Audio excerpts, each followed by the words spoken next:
rumah sakit ini. Boleh saya tahu nama ibu siapa? Saya dengan Ibu Nadifa. Baik. Boleh saya tahu umur ibu sekarang berapa, Bu? Umur saya saat ini 25 tahun. Jadi Bu Nadifa, kita di sini kita nggak usah terlalu formal banget ya, biar kita lebih enak nih cerita kalau kesannya gimana. Jadi Bu Nadifa gimana nih Bu, apa keluhan yang ibu rasain? Oh iya, jadi akhir-akhir ini saya itu kayak ngerasain lemas ya Bu ya. Lalu saya itu sering mengalami mual muntah, sesak nafas, sama saya tuh kayak ngerasain mata saya tuh kayak berkunang-kunang Bu. Terus kulit saya itu sedikit kering. Oh iya, saya juga kayak mengalami sulit tidur ya. Baik Mbak Nadifa. Sebelumnya boleh saya tahu Mbak, untuk BB dan TB Mbak apakah sudah diukur tadi? Oh iya sudah, tadi pengukurannya BB saya itu 58, untuk TB-nya 168. Baik. Kalau dilihat dari berat badan Mbak Nadifa ini udah tergolong cukup normal ya Mbak. Boleh tahu Mbak, ini kan sekarang Mbak lagi hamil ya. Usia kehamilan Mbak sekarang ini berapa nih? Usia kehamilan saya saat ini 12 minggu sih. 12 minggu, tergolong kehamilan yang cukup muda ya Bu ya. Baik, sebelum kita membahas lebih lanjut lagi, boleh nggak saya bertanya tentang pola makan Mbak dan bagaimana nih siklus makanan Mbak sehari-hari gitu? Ya boleh. Boleh Mbak, untuk makanan utamanya biasanya makan apa? Iya, saya biasanya makan nasi putih, lalu lauknya itu saya dominan tahu dan tempe ya Mbak, sama selingannya itu kadang saya makan sayur juga gitu. Oke, sayur-sayurannya itu biasanya berapa sering Mbak dalam sekali makan gitu? Mungkin dalam sehari itu bisa 2 sampai 3 porsi sih Mbak. Berarti di setiap makanan utama selalu ada sayur Mbak? Iya. Oke, baik. Tapi saya lihat-lihat ini Mbak ini jarang mengkonsumsi protein hewani ya Mbak?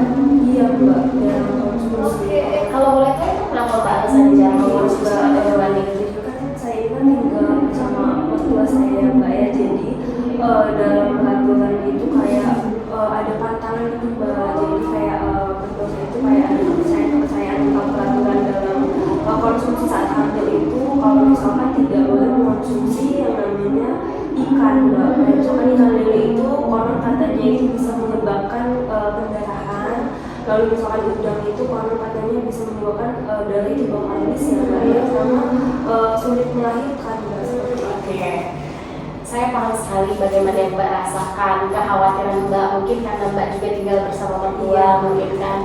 Jadi Mbak mikirnya kayak kalau ditentang ini mungkin dinilai kurang ajar, tapi kalau nggak ditentang juga bagaimana, mungkin Mbak bingung ya Mbak di situ untuk mengatasi masalah itu. Sehingga dari keluhan yang Mbak tadi itu merupakan dampak dari pantangan-pantangan tersebut Mbak, yang dimana Mbak lemas, mual, muntah, sesak, berkurang juga, apalagi kulit yang kering itu merupakan salah satu resiko anemia Mbak, dimana kalau anemia di siklus kehamilan itu dampaknya juga cukup bahaya Mbak. Tapi Mbak nggak perlu khawatir, anemia ini bisa kita atasi Mbak. Jadi bagaimana caranya itu bisa anemia itu nggak terlalu bahaya untuk tubuh kita, untuk kehamilan Mbak juga. Kalau boleh tahu Mbak, udah tahu belum nih Mbak tuh cara mencegah anemia itu sendiri gimana? Sama ini belum tahu sih. Belum tahu ya. Baik, kalau dilihat dari pola makan Mbak tadi itu sayur, tahu dan tempe itu udah baik Mbak. Tapi untuk protein hewani seperti daging merah, hati ayam, boleh saya tunjukkan? Baik ini Mbak, ini ada ayam. Mbak boleh mengelola ayam ini menjadi ayam panggang, ayam bakar, dan juga ini ada ikan Mbak. Mbak juga disarankan untuk makan ikan. Jadi untuk keluhan Mbak yang lemes letih, lemes sudah mulai itu tuh karena dampak yang dari pantangan tadi Mbak. Jadi kalau misalkan pantangan itu tetap Mbak jalanin, mungkin kita bisa menentang itu tuh dengan pelan-pelan Mbak. Gak mungkin juga kita memberitahu kepada mertua tuh kayak Mbak gak boleh, tapi enggak, tapi dari diri kita sendiri aja. contohnya kita masak hati ayam, dikit-dikit porsinya nggak apa-apa Mbak. Jadi juga kan efek yang dikit itu bisa menimbulkan dampak yang baik kepada kandungan Mbak juga. Dan juga anemia itu bisa dicegah Mbak.